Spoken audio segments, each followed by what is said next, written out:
Hi, I'm Jigna Patel. Welcome to my channel. If you haven't had a chance to check out my first video, it's an introduction on my background and why I started this channel, so please go check that out. For today's video, we are going to be learning how to express ourselves with paint, pattern, and color. It's less of a lesson in art and more of a lesson in learning how to listen to your inner voice and express it out. This form of art is called abstract expressionism, and here's an example where you just kind of let your paintbrush or your palette knife or whatever tools you're using just take the form that it wants to take without thinking so much about it.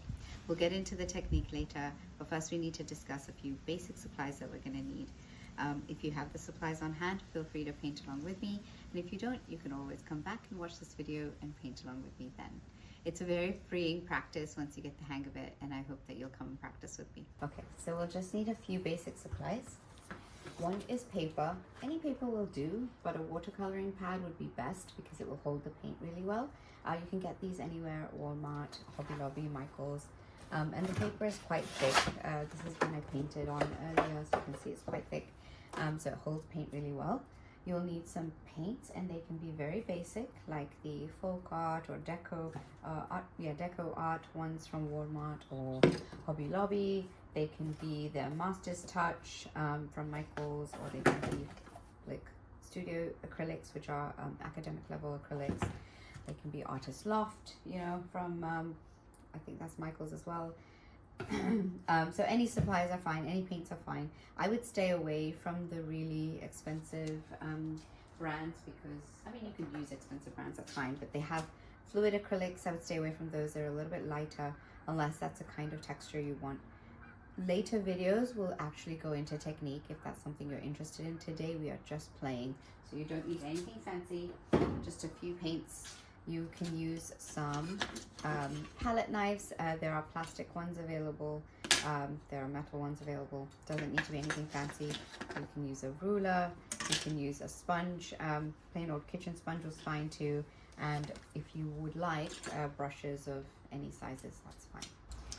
You can use a scraper, which is, you can even use a kitchen dish scraper. This is actually a paint mover. It's from Hobby Lobby, but you can use a kitchen dish scraper too, that's fine. And if you don't have any of these supplies, then printer paper and your hands will work just fine. You will need paint still. Let's get started. One more thing before we get started. We are aiming for you to not think during this. And this might be really difficult for you to turn off your brain, but think of it as allowing your hand to move where it's going to move without your brain interfering. And if you have a hard time with it, then just keep practicing. It will eventually happen where your brain stops interfering and you just move with it.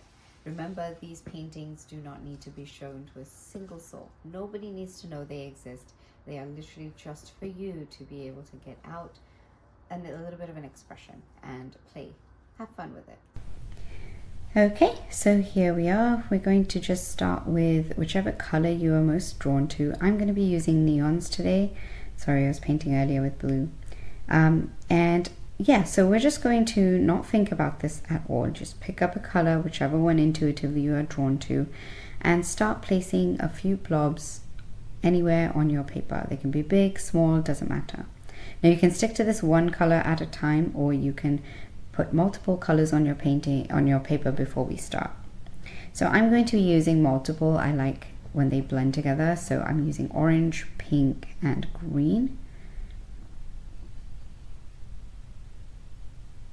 And I'm just going to put them anywhere on this paper. Oh, sorry about the mess.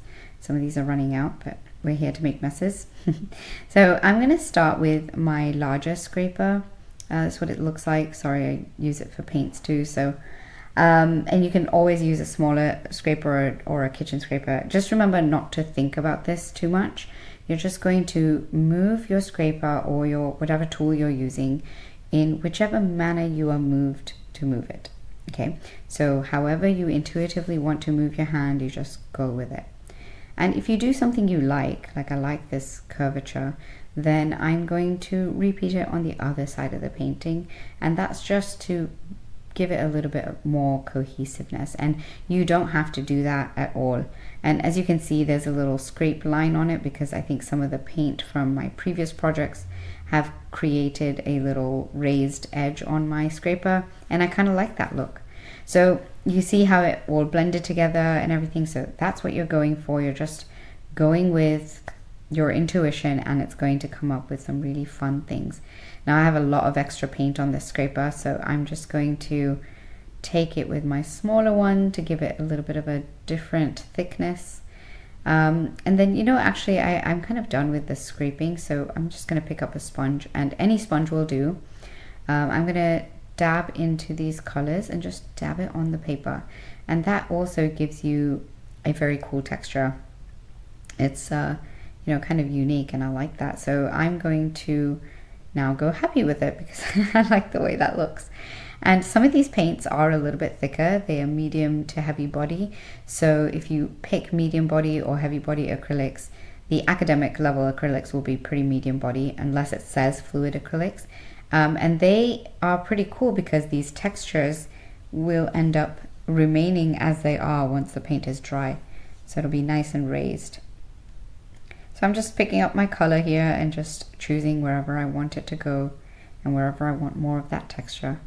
I don't like to waste my paint, and I don't really mind when they start, you know, blending together, but you're more than welcome to waste paint if that's your thing. It's still all art. So yeah, that's looking pretty good. Now I do want to maybe cover up some of this white space. Not that negative space is bad at all. I really do like white space, but today I think it needs a little bit more yellow, so I'm just drawn to it. So I'm going to pick up some yellow. I don't want it to be too overpowering, but I do want something different. And well, if I use this ruler, we're just going to get rid of some of that texture we created. So I'm going to go back in with the sponge, but we're just going to swipe instead. So just like that, and that gives a different texture, and you can see some of those raised edges on the swipes are also really cool, and they will also stay raised because it's a medium body paint, like I was saying. So it's a very cool effect, and I like it. I think it's going to look good when it's finished. And I'm just going to take the rest of this yellow and dab it in random places. Now normally what I do is I wait for this to completely dry before the next step. My next step is going to be adding black, and you don't have to do this at all. You can make it this and stop here. I like black on neon paintings though because it's such a beautiful stark contrast. So I'm going to grab my black paint, and I'm so terrible about going and getting palettes and things like that. Just use whatever I have on hand. So I'm just going to use the side of this scraper. That's what happened with the blue on the other side. Come on, black. It will eventually come out. There we go. And I'm going to use a paintbrush. I think I'm going to go with this angled paintbrush because I like how when you move the angled paintbrush you can get thicker and thinner lines. And this one is Princeton, but you can get these from the variety pack at Walmart, you know, so it doesn't have to be Princeton. You can just use any angled paintbrush that you can find. I'm just going to pick up a little bit of paint and start anywhere where my intuition leads me and just start making some marks. They don't have to mean anything. They don't have to be anything. Just go with your intuition. It's the theme of today.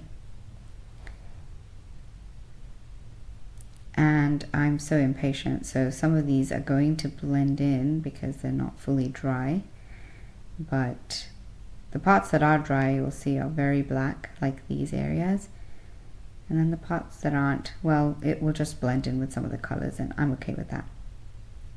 And you can just make whichever marks however thick or thin you want them to be, and in whichever pattern or design. You can even follow some of your previous designs if you like them.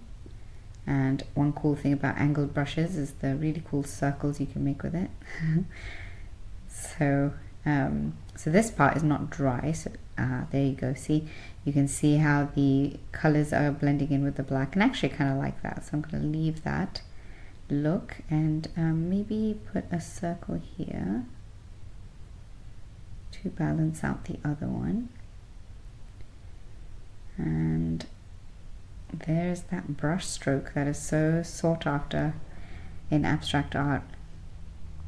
And then this area is quite wet too, so I'm going to do a stippling technique with my angled brush, all in one direction, and then I'm going to go in the opposite direction to get this kind of hatched effect.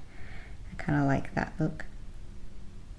Again, I did not plan this out. This is just however my intuition takes me. And you know what? I like that, so I'm going to add it to some of these edges as well.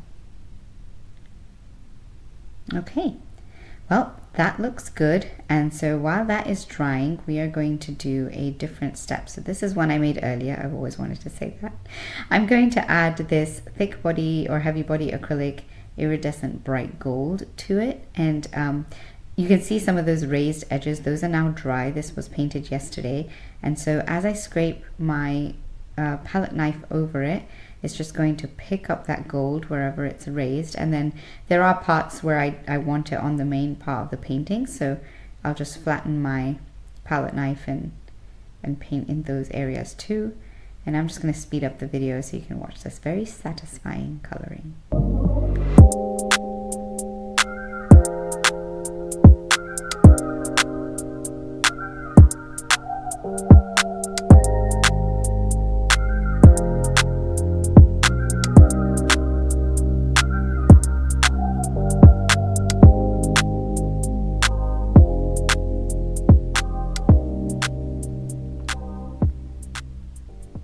Another thing I really like to do with my paints is not just add gold, but then add glitter to it.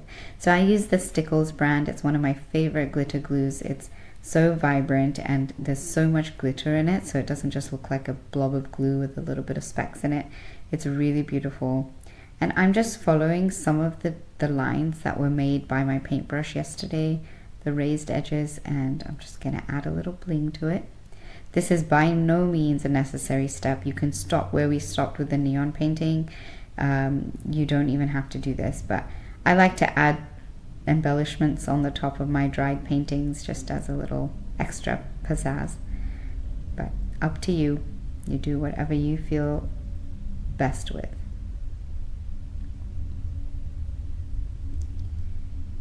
My personal motto is you can never have too much glitter. So this is what it looks like when it's wet, and I'll show you when it's dry in a little bit.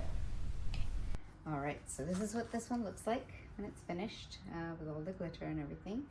And then this is the dried painting that we did. Hopefully that was enjoyable for you. I hope that you were able to play a little bit and have some fun being a little bit more free. We will have some more videos like this, but we will also have videos that get into technique, composition, color, all of the good stuff that come with abstract art. And I can't wait to show you all that I know and all that I'm still learning. I hope you'll join me and subscribe to the channel. And then if you did like this video, please give it a thumbs up. And if you leave a comment, that would be really nice to tell me what you thought. Okay, bye. Oh, also, if some of you already know how to make these videos, please give me some tips in the comments. I'm very new to this and I'm doing my best. But I really want to share this with you, and I hope you were able to get that across through the video. Anyway, I will see you in the next one. Bye. Welcome to my YouTube channel. I started this channel. It's just a very therapeutic process. Sorry, it's fall here. It's so windy and the leaves are all coming into my studio. We call this type of art Hi, I'm Jigna Patel. Welcome to my YouTube channel. If you haven't, wow, geese, Canadian geese. Hi, I'm Jigna Patel. Welcome to my YouTube channel. If you haven't had a chance to check out my, wow, there's so much noise. How many takes does it take, really, to make these YouTube videos? We need are a watercoloring pad. I do this all the time. I'm sorry, give me 1 second. All right, we're gonna do this again. Supplies. You need a watering coloring pad. Take 375. Shout out to all these content creators, man. I don't know how you do this all the time. Technique and stuff. Stick around. Please subscribe to the video, to the channel. Like the video. And